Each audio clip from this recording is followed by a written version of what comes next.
নীলাচল থেকে মহাপ্রভু রওনা দিয়েছেন আবার বৃন্দাবনের উদ্দেশ্যে। এদিকে এই যে দুই ভাই রূপ আর সনাতন, দুইজনার হৃদয় বড় ব্যাকুল হয়ে উঠেছে।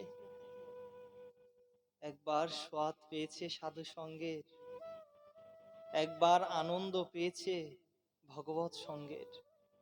সেই আনন্দ আর কি ভোলা যায়? দেখো, যদি একবার সুযোগ বা সন্ধান পাও যে অমুক স্থানে সোনা মেলে,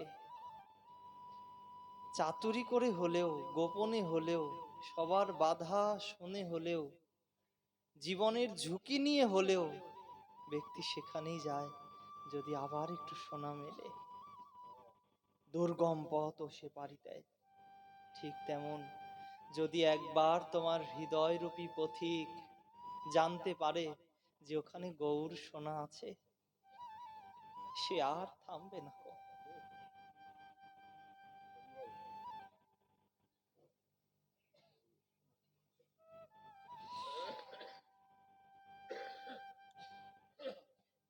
যদি একবার জানতে পারে গৌর সোনা আছে, সে বারবার ছুটে যাবে সেখানে, বারবার প্রাপ্তি করতে হবে।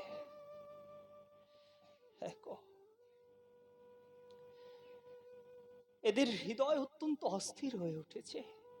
আবার কবে দর্শন হবে পরম করুণাময় শ্রী গৌরাঙ্গ মহাপ্রভু? কবে দর্শন, কবে মিলন হবে? মিলনের এক দিব্য লালসা, বড় লালসা। দুইজন রাজকর্মে আর মন বসে না, অস্থির হয়ে উঠছে হৃদয়। অচিরেই দুইজন বেরিয়ে আসলেন সমস্ত দায়িত্ব থেকে, সমস্ত রাজ সুখ ভোগ সবকিছু থেকে বেরিয়ে আসলেন। অনেক প্রকার বাধা এসেছিল, কারাগারে বন্দীও হতে হয়েছিল শ্রী সনাতন গোস্বামীকে, তবুও বাহির হয়ে এসেছিলেন। মনে রেখো, মহাপুরুষজন বলেন, যেই দিন তুমি সংকল্প নেবে আমি ভগবৎ পথে চলবো, সেই দিন থেকে আরম্ভ হয়ে যাবে তোমার সম্মুখে বহু প্রকারের বাধা, যা তোমাকে ভগবৎ পথ থেকে সরানোর চেষ্টা করবে। তুমি যার কাছে ঋণ নিয়েছো, যদি বলো ভাই আমি কয়েক বছরের জন্য একটু দূরে যাচ্ছি, ফিরে এসে তোমার ঋণ মুকুব করব, সে তোমায় ছাড়বে না। সে বলবে আগে আমার ঋণ শোধ করো, তারপর যাও। অনন্ত জনম ধরে এই সংসারের কাছে এই মন ঋণী হয়ে রয়েছে। দেখো না, ক্রোধ, অভিমান, দম্ভ, হিংসা, নিন্দা, এই সকলের কাছে ঋণী হয়ে রয়েছে। তুমি যখন এদের সবাইকে ছেড়ে পারমার্থিক জগৎ কৃষ্ণ চরণার ও বৃন্দ ভিন্ন দেশে যেতে চাইবে, এরা তোমায় ছুটি দেবে না, যেতে দিবে না, এরা যেতে দিতে চাইবে না, বারবার বাধা দেবে, আগে আমার ঋণ শোধ করো, দেবে না। বাধা তো আসবেই। বাধা কার আসে না বলো? কার আসে না? সবার আসে। শ্রী সনাতন গোস্বামীকে কারাগারে বন্দী হতে হয়েছে, তবুও হৃদয়ের আগ্রহ। বিচার করো না, যখন ওই জাতীয় সড়ক দিয়ে, বড় রাস্তাটি দিয়ে যানবাহন চলাচল করে না, তো দেখবে তাদের গতিকে কেউ কারো জন্য দাঁড়ায় না, কেউ না। এই জীবন পথে কেউ কারো জন্য দাঁড়ায় না, সকলের দ্রুত গতিতে যাত্রা করতে হয়। কেউ কেউ কারো জন্য। তোমার যাত্রা তোমাকেই নির্বাহ করতে, কোনো প্রলোভন, কোনো বন্ধন যেন তোমাকে না ধরতে পারে। শ্রী সনাতন গোস্বামী এগিয়ে চলেছে। হা গৌর, প্রাণ গৌর, হে গৌর সুন্দর, কবে তোমার শ্রীচরণের সাক্ষাৎ হবে? কবে তোমার শ্রীপাদ পদ্মের দর্শন মিলবে?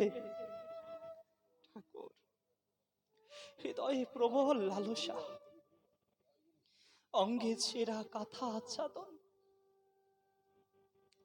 শীতের সময় নগ্ন চরণ, পরনে একখণ্ড বস্ত্র, দেহ চিন্তা নাই, আহার বিহারের চিন্তা নাই, সুখ স্বাচ্ছন্দ্যের চিন্তা নাই, কোনো চিন্তা একো থাকবে না। দেহ গেহ কোনো চিন্তাই সেদিন থাকবে না, যেদিন হৃদয় গৌর প্রাপ্তির জন্য লালসায়িত হবে। গৌর প্রাণ গৌর বলে হৃদয় ব্যাকুল হয়ে যাবে। কোনো লালসা থাকবে না, কোনো কোনো লালসা থাকে না। শ্রী সনাতন গোস্বামী চলেছে। চলতে চলতে হাজিপুর নামক একটি স্থানে এসেছে। সেখানে তার এক জ্ঞাতি শ্রীকান্ত, তার ভগ্নিপতি ছিল। সেও হোসেন শাহের কর্মচারী। সনাতন গোস্বামী একান্তে বসে, এমতো এক সন্ধ্যার কালে একান্তে বসে উচ্চ স্বরে হরিনাম সংকীর্তন করছে। একান্তে বসে সমস্ত লজ্জা শঙ্কা দ্বন্দ্ব ভুলে উচ্চ স্বরে প্রাণ বিহবল হয়ে হরিনাম করা, এ উত্তম এক স্থিতি। উত্তম। কারো প্রতি কোনো লজ্জা অভিমান দ্বন্দ্ব কোনো ভাব তখন থাকে না। এক অপার আনন্দের বরিশন হতে থাকে যখন একান্তে রাধা রাধা রাধা কৃষ্ণ কৃষ্ণ একান্তে উচ্চ স্বরে নাম কীর্তন হয়। এর মাধ্যম দিয়ে যে সুখ প্রাপ্তি হয় না, বিকল্পিত সুখ, অপার আনন্দ, সম্পূর্ণ জাগতিক দ্বন্দ্ব ভুলে গিয়ে যখন একান্তে উচ্চ স্বরে প্রভুর নাম কীর্তন। সনাতন গোস্বামী ঠিক তেমনই নাম কীর্তন করছে। দুই নয়ন দিয়ে অশ্রু বিগলিত হচ্ছে। কৃষ্ণ, কৃষ্ণ।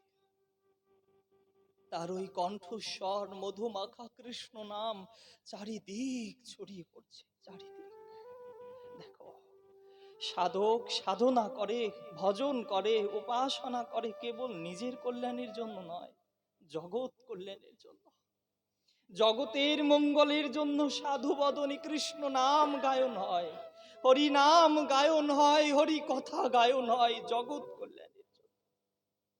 সে কেবল নিজের কল্যাণ চায় না গো, সে নিজের কল্যাণের জন্য সাধু হয় না, জগৎ কল্যাণ তার স্বভাবই হয়ে যায়। যেখানে যাবে সেখানেই হরি কথা, তার এক বিশেষ স্বভাব হয়ে যায়। সনাতন তাই করছে। তার কণ্ঠস্বর বড় পরিচিত। শ্রীকান্ত জ্ঞান করলেন, কি আশ্চর্য, এর বেশভূষা ভিন্ন কিন্তু কণ্ঠস্বর তো আমার অধিক পরিচিত। সে ধীরে ধীরে তার নিকটে এসেছে।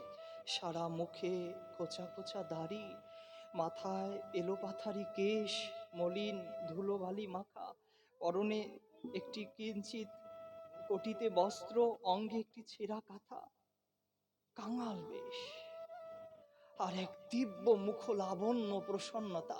কোনো দুঃখ যেন তাকে স্পর্শ করতে পারছে না।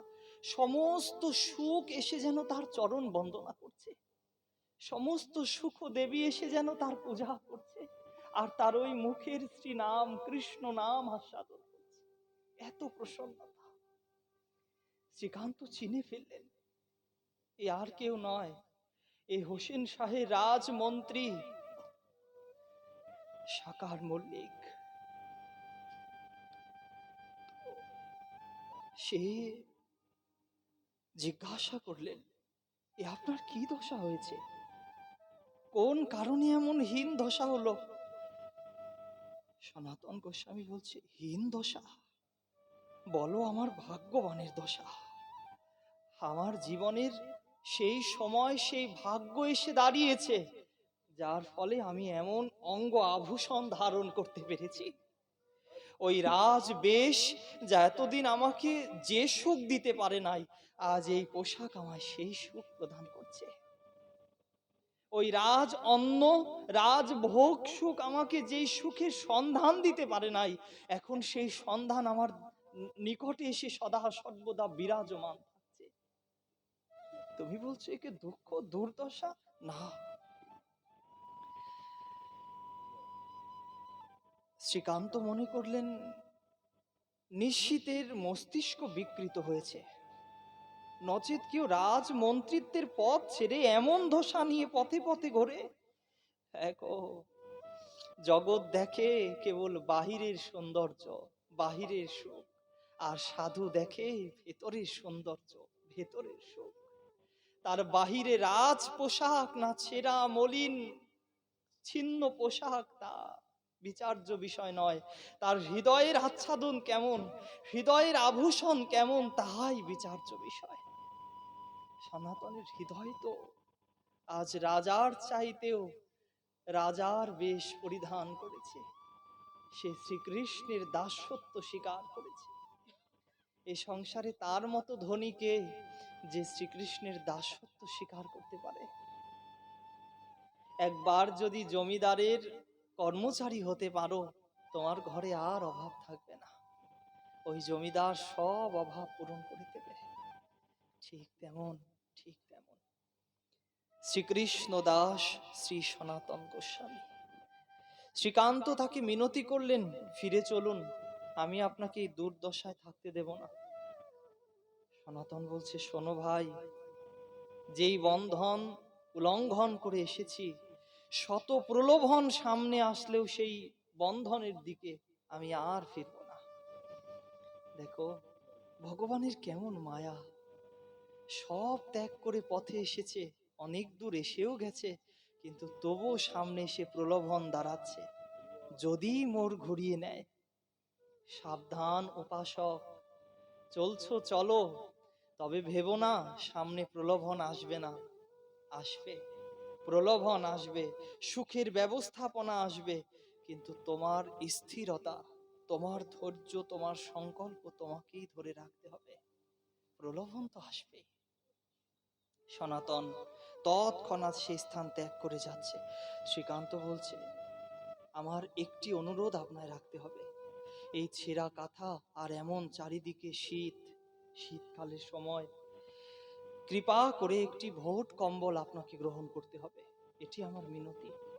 একটি দামি ভোট কম্বল সনাতনের অঙ্গে জড়িয়ে দিলেন। কিন্তু এটি সনাতনের ইচ্ছা ছিল না। চলে গেলেন কাশীতে। সেখানে মহাপ্রভু চন্দ্রশেখরের ঘরে ছিলেন। তপন মিশ্রের ঘরে ভিক্ষা নিতেন, চন্দ্রশেখরের ঘরে তিনি ভাগবত কথা আলাপন করতেন। মহাপ্রভু হঠাৎই বলে উঠছেন উপস্থিত ভক্তজনকে, তার মধ্যে বিশেষভাবে চন্দ্রশেখরকে, ওগো দেখো দেখো, বাহিরে একজন বৈষ্ণব এসেছে, তাকে শীঘ্র করে ভেতরে নিয়ে এসো, সমাদরের সহিত নিয়ে এসো।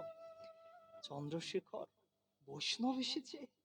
দেখো, বৈষ্ণব হৃদয় যার হয় না, সে বৈষ্ণব দর্শনের জন্য পাগলের ন্যায় উন্মাদ হয়ে যায়। বৈষ্ণব দর্শনের সুযোগ যদি মেলে, সে উন্মাদের ন্যায় ছুটে যায়। বৈষ্ণব চরণ বাঞ্ছা কল্পতরু ভৈষ্য কৃপা সিন্ধু এব চ অতীতানং পাবনেভ্য বৈষ্ণবেভ্য নমো। দেখো, সে বাঞ্ছা কল্পতরু, তার কৃপা হলে রাধারানী অনায়াসে কৃপা করে, অনায়াসে। বৈষ্ণব কৃপা, রসিক কৃপা, রসিক সঙ্গ না হলে গুরু রস প্রবেশ করা যায় না, বোঝা যায় না। বৈষ্ণব এসেছে, ছুটে এসেছে দ্বারে, এসে দেখে তেমন তো কেউ নাই। মুখে খোঁচা খোঁচা দাড়ি, অঙ্গে মলিন বসন, গায়ে একটি কম্বল জড়ানো। মহাপ্রভু, কই, বাইরে তো কোনো বৈষ্ণব দেখলাম না। ঠাকুর বলছেন, কেন গো, বাইরে যে দাঁড়িয়ে আছে সে বৈষ্ণব নয়, চন্দ্রশেখরের মস্তক নিচু হয়ে গেছে। প্রভু, তাতে তো বৈষ্ণবের কোনো চিহ্ন নাই। ও, বৈষ্ণবের চিহ্ন বুঝি কেবল বাইরেই থাকে, ভেতরে থাকে না? আগে ভেতরে, তারপর বাহিরে। তোমার ভেতরে দৃষ্টি যায় নাই, তাই তুমি আমার পরম বৈষ্ণব শ্রী সনাতনকে চিনতে পারো নাই। সে যে কত বড় বৈষ্ণব, এই ভুবন মঙ্গল হবে তার দ্বারা, ভুবন মঙ্গল হবে। আমার কৃষ্ণের বড় কৃপা পাত্র সে। দেখো, যাও যাও, শীঘ্র তাকেই নিয়ে এসো। চন্দ্রশেখর বলছে, সে তো দর্বেশ সম। না গো না, সে পরম বৈষ্ণব। জানো না তার ত্যাগের কথা? সে কি ত্যাগ করে এসেছে, কত সুখ, কত প্রাচুর্য, রাজমন্ত্রিত্বের পদ, বিষয় ঐশ্বর্যের কিঞ্চিত অভাব যার ছিল না, সর্বপ্রকারের সুখ, জাগতিক সুখ তার কাছে আছে। সে সব কিছু ত্যাগ করে চলে এসে। শীঘ্র যাও, আমার সনাতনকে আমার কাছে আনো। মহাপ্রভু তাকে আলিঙ্গন করলেন, জয় জয়কার করলেন সনাতনের, বৈষ্ণবের জয়, কৃষ্ণ ভক্ত শ্রী সনাতনের জয়, জয় শ্রী পরম বৈষ্ণবের জয়। হরি বল, হরি বল। সনাতন, যাও শীঘ্র করে গঙ্গা স্নান করে নাও, দাদুর সঙ্গে তিলক লেপন করো, মস্তক মুন্ডন করো। আজ থেকে হবে তোমার নূতন যাত্রা। শ্রী সনাতন গোস্বামী মস্তক মুন্ডন করে, গঙ্গা স্নান করে, দাদর সঙ্গে তিলক ধারণ করলেন, বৈষ্ণবীয় বেশ পরিধান করলেন। আজ হলো তার নূতন যাত্রা। শোনো সনাতন, ভালো না খাইবে, ভালো না পড়িবে, সদা সর্বদা রাধা রাধা নাম গায়ন করবে। কখনো এই লালসা করো না যে আমার মুখে আমি ভালো কিছু দেব। ভগবান কৃপা করে যা দেয় তাই গ্রহণ করবে। শোনো বৈষ্ণব, এই জিহ্বার তৃপ্তির জন্য নয়, বৈষ্ণব এই হৃদয়ের তৃপ্তির জন্য, হৃদয়ে থাকা শ্রীকৃষ্ণের সন্তুষ্টির জন্য, তার সুখের জন্য। সনাতন সদা সর্বদা দৈন্যতার সাথে থাক। তোমার দ্বারা আমার প্রাণবল্লভ শ্রীকৃষ্ণ এই ভুবন মঙ্গল করবে, তার যশ প্রকাশ করবে তোমার দ্বারা এই জগতে। একদিন তোমার দরুন বৈষ্ণব সমাজ সাহারা পাবে, কৃষ্ণ ভক্তির সাহারা। তোমার রচিত গ্রন্থ বৈষ্ণব জনের শিরোধার্য হবে। সনাতন, মহাপ্রভু তাকে কৃপা করেছেন গো। বেশ কিছুদিন গৌর সুন্দরের সহিত থাকবার পর নীলাচলেও তিনি অবস্থমান ছিলেন। তারপর গৌর সুন্দরের কৃপায় তিনি বৃন্দাবন এসেছিলেন। এখন যেখানে আদিত্য টিলায় মদন মোহনজির মন্দির বিরাজমান, সেখানে তিনি ভজন করতেন শ্রী সনাতন গোস্বামী। তার ভজন কেমন ছিল জানো?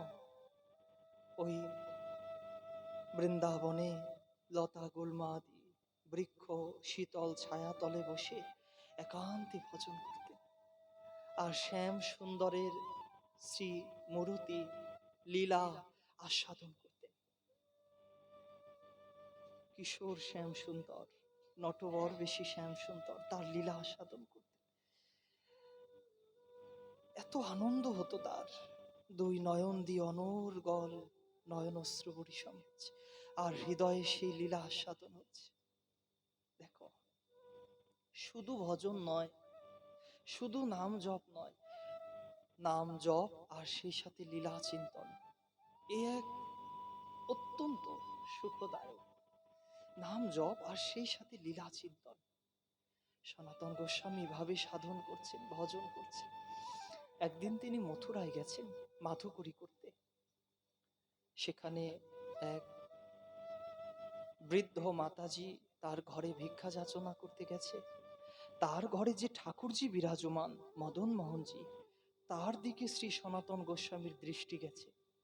যেই দৃষ্টি গেছে, তো সে নয়ন মুদিত করে যে শ্যামসুন্দরকে দেখেন, ঠিক তেমনই অবয়ব, তেমনই রূপ এই ঠাকুর ঘরে বিরাজমান রয়েছে। এক দৃষ্টিতে চেয়ে রয়েছে সেই রূপমাধুরীর দিকে। ওই বৃদ্ধা মাতাজি সে বাহির হয়ে এসেছে, সনাতন গোস্বামীকে বলছে, বাবা চেয়েও না ওর দিকে, যদি ওইভাবে চেয়ে থাকো তোমার সব নষ্ট হয়ে যাবে, তোমার সর্বনাশ হয়ে যাবে। সনাতন বলছে, মা আমার আছে কি যে সর্বনাশ হবে? সর্বনাশ তো আমার আগেই হয়ে গেছে, আমার আর কিচ্ছু হারানোর ভয় নাই, কিচ্ছু সব গেছে। প্রভু যার প্রতি বিশেষ কৃপা করে তাকে প্রভু সর্বনাশ করে দেয়।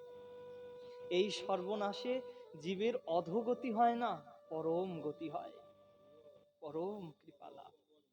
দেখো সর্বপ্রকারের অমঙ্গলকে নাশ করে দেন সর্বপ্রকার। সনাতন গোস্বামী ওই মূরতি মদন মোহনজি তার দিকে এক দৃষ্টিতে চেয়ে রয়েছে, অত্যন্ত সুখ অনুভব করছে। বৃদ্ধ মাতাজি তার নিকটে আসলেন। সনাতন গোস্বামীজি ভাবলেন মনে মনে, এই ঠাকুরজি যদি আমি সেবা করার সুযোগ পেতাম, যদি আমার কিঞ্চিত সুযোগ হতো। আর দেখো অমনি ওই বৃদ্ধ মাতাজি বলছে, বাবা, বাবাজি আমার বৃদ্ধ শরীর, পরিবারে কেউ নাই, তুমি কি পারবে আমার এই ঠাকুরজির সেবার ভার নিতে? যে এই কথা বলেছে সনাতন গোস্বামী আনন্দে মগন হয়ে উঠেছে। প্রভু তুমি অন্তর্যামী, আমার অন্তরের সমস্ত কথা শুনতে পাও, তুমি অন্তর্যামী। আমি যেই হৃদয় বাসনা করেছি তোমার সেবার জন্য, তুমি অমনি আমায় সুযোগ করে দিয়েছ। সনাতন গোস্বামী মাথায় করে নিয়েছে ঠাকুরজি, মদন মোহনজিকে নৃত্য করতে করতে আনন্দে মগন হয়ে এসেছে বৃন্দাবনে। আনন্দ মদন মোহনজিকে বিরাজমান করেছে তার পর্ণ কুটিরে, পাতার কুটিরে। মাথুকুড়ি করে যা একটু আটা ময়দা জুটছে তাই দিয়ে গোল্লা পাকিয়ে, তাতে একটু লবণও নাই, আগুনে সেকে ঠাকুরজিকে দিচ্ছে, আর সেই প্রসাদ সে পাচ্ছে। এইভাবেই চলছে ভক্ত ভগবানের লীলা। একদিন ঠাকুরজি বললেন, এই ঠাকুরজি মথুরায় থাকতে কত প্রকারের স্বাদিষ্ট ভোজন পেয়েছে, কিন্তু সনাতন কেবল দিচ্ছে ওই আটা ময়দা গোলানো সেই পিণ্ড স্বরূপ দলা, তাতে একটু লবণও নাই। ঠাকুরজি বললেন, সনাতন তুমি আমায় একটু লবণ মিশিয়ে দিতে পারো না? একটু লবণ তো দাও।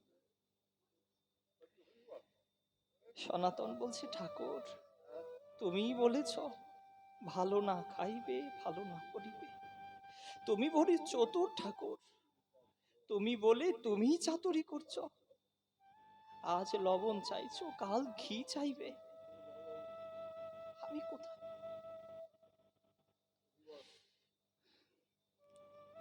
আমার বৃত্তি যে অকিঞ্চন, কোথায়?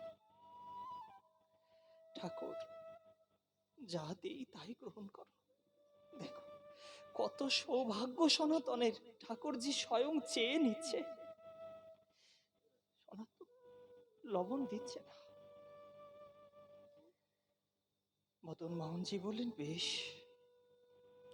তবে আমি যদি আমার ব্যবস্থা করে নেই তাতে তোমার আপত্তি নাই তো? না ঠাকুর, তাতে আমার আপত্তি নাই, তবে আমি তোমাকে যা দেব তাই কিন্তু আমি প্রসাদ পাবো। তোমার ওই বহুবিধ স্বাদিষ্ট প্রসাদ কিন্তু আমি নেব না, তোমাকে ভোগ দেব কিন্তু আমি নেব না। ঠাকুরজি বলেন, বেশ তাই হবে।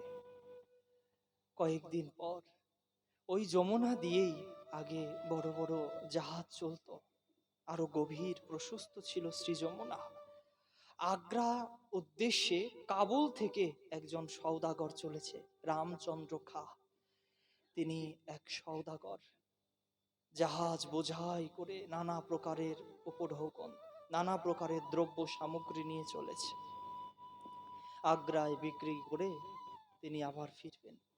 আসতে আসতেই ঠিক ওই মদন মোহনজির সম্মুখেই তার জাহাজখানি থেমে গেছে। আর জাহাজ যাচ্ছে না। গভীর জলাশয়, তবুও যাচ্ছে না। অনেক প্রয়াস করছে, তবুও যাচ্ছে না। চারিদিক শোরগোল পড়ে গেল, জাহাজ সরছে না, মহাবিপদ। ঠাকুরজি নটবর বালক বেশ ধারণ করে ওই ব্রজবাসীদের ভিড়ের মধ্যে গিয়ে দাঁড়িয়েছে, উচ্চ স্বরে বলছে, ও সওদাগর, শোনো, এই নিকটেই একজন বাবাজি আছেন, অত্যন্ত দিব্য, অত্যন্ত কৃপাময়।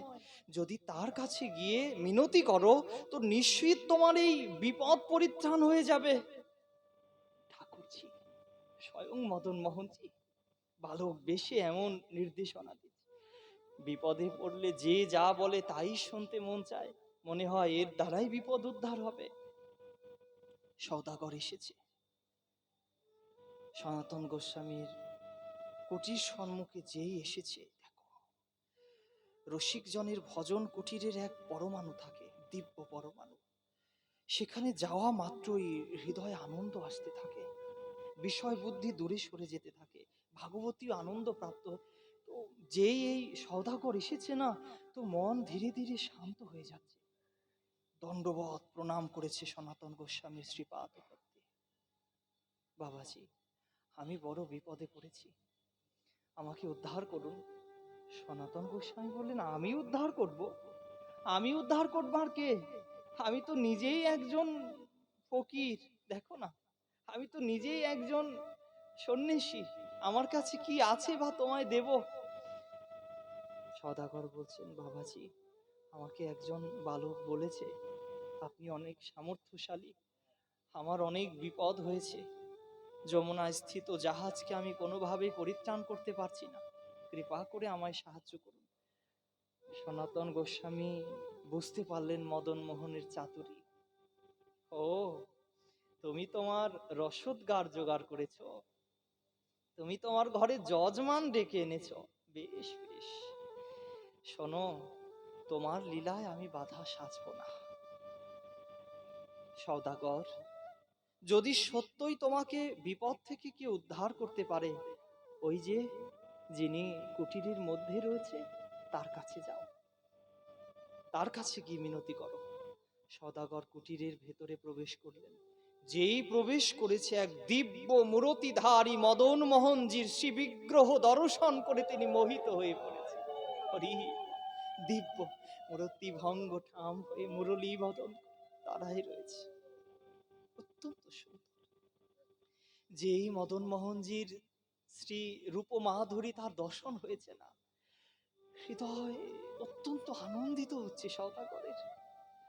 সে আপনা আপনি প্রকাশ করছে, ঠাকুর, এই ব্যবসা কার্যে যা কিছু আমার তোমার কৃপায় প্রাপ্ত হবে, আমি এই অর্থ নিয়ে আর ঘরে যাব না, এখানে থেকেই তোমার মন্দির তৈরি করব। তুমি এই পাতার ঘরে, এই পর্ণ কুটিরে থাকছো, তোমার জন্য সুন্দর মন্দির তৈরি করব, তোমার সেবার ব্যবস্থা করব। আপনা আপনি হৃদয় থেকেই ভাবনা জাগলো, আর অমনি যমুনা থেকে সংবাদ আসলো, জাহাজ মুক্ত হয়েছে। সওদাগর মদন মোহনজির চরণে আবার দণ্ডবত প্রণাম করে তার জয় জয়কার করতে লাগলেন। জয় ঠাকুর শ্রী মদন মোহনজির কি জয়, জয় শ্রী সনাতন গোস্বামী পাদের জয় জয়। তিনি চলে গেলেন আগ্রা। সেখানে তার যে যথার্থ ব্যবসায় লাভ হওয়ার কথা, তার চাইতে অধিক লাভ হলো ভগবত কৃপায়। ফেরার পথে তিনি তৈরি করলেন আদিত্য টিলায় লাল পাথর দিয়ে মদন মোহনজির মন্দির, যে মন্দির আজও বিরাজমান রয়েছে, আজও বৃন্দাবনে বিরাজমান রয়েছে, যমুনা ঠিক সন্নিকটে। দেখো ঠাকুর, সে চাইলে সব হয়। সে কখনো নিজে যজমান, আবার কখনো ভক্তকে যজমান সাজায়, কখনো সে ভক্তের সেবা করায়, আবার কখনো ভক্ত দিয়ে নিজের সেবার যোগান করায়। এই ব্যবসায়িক রামচন্দ্রকা, সে ঠাকুর সেবার জন্য তার সমস্ত কিছু দিয়ে দিলেন। মদন মোহনজির নিত্য সেবা পূজা হতে লাগলো, নানা প্রকারের ভোগ, কিন্তু সনাতন গোস্বামী তার ভাবেই বিদ্যমান থাকতে লাগলো, তার ভাব বদল হচ্ছে না। দেখো কোথা থেকে কোথায় আগমন, কেমন দশা থেকে কেমন দশা। বিচার করো সনাতন গোস্বামীর পূর্বের অবস্থা, যেদিন রাজকার্যের মধ্যে ছিল, ভয়ঙ্কর কষ্ট যন্ত্রণা হৃদয়ে অনুভব করছিল, কিন্তু দেখো তাতেই আজ কত করুণা হলো। সুতরাং একবার একবার যদি যেখানে যে পাত্রের মধ্যে পরিপূর্ণ রসধারা রয়েছে, সেই পাত্রের কিঞ্চিত কোথাও ছিদ্র করে দেওয়া যায়, তো ধীরে ধীরে ওই রসধারা বিগলিত হয়ে সব বাইরে হয়ে আসবে। সব। ঠিক তেমন অজ্ঞান রূপী পাত্রের মধ্যে বিচার করো সবার ক্ষেত্রে, অজ্ঞান রূপী পাত্রের মধ্যে ভগবত ভক্তি রূপী রসধারা বিরাজমান রয়েছে। এই অজ্ঞান পাত্র গুরুদেব ভগবান, সন্ত ভগবান কিংবা শ্রী ভগবান কোনো রূপে কোনোভাবে যদি একবার আঘাত করে ছিদ্র করে দেয়, তো ধীরে ধীরে সব রসধারা বাহির হয়ে আসবে। আর সেই ধারায় বহমান হতে হতে একদিন শ্রীধাম বৃন্দাবনে রাধা কৃষ্ণের চরণ প্রাপ্ত করবে। হরি বল, হরি হরি। সনাতন গোস্বামীর যে অজ্ঞান পাত্রখানি ছিল, মহাপ্রভু তাকে খণ্ডন করে দিয়েছে। যেই ধারা বিগলিত হতে আরম্ভ করেছে, দেখো তা ধীরে ধীরে ঠিক বৃন্দাবনে এসে পৌঁছেছে, আর সাক্ষাৎ মদন মোহনজির কৃপা প্রাপ্ত হয়েছে। সুতরাং আমাদেরও অপেক্ষায় থাকা, মিনতি করা, ওই সনাতন গোস্বামীর মতোই ব্যাকুল হওয়া, প্রভু তুমি কবে খণ্ডন করবে আমার এই অজ্ঞান পাত্র, কবে খণ্ডন, এই অপেক্ষায় থাকা। গৌরনাহত কেমনে হইত, কেমনে ধরিতাম দে রাধার মহিমা প্রেম রস সীমা, জগতে জানা তোকে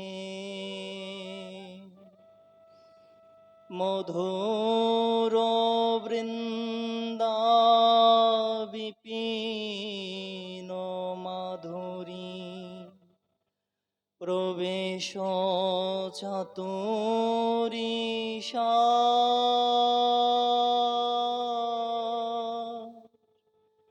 বড় যুবতী রসের আরতি,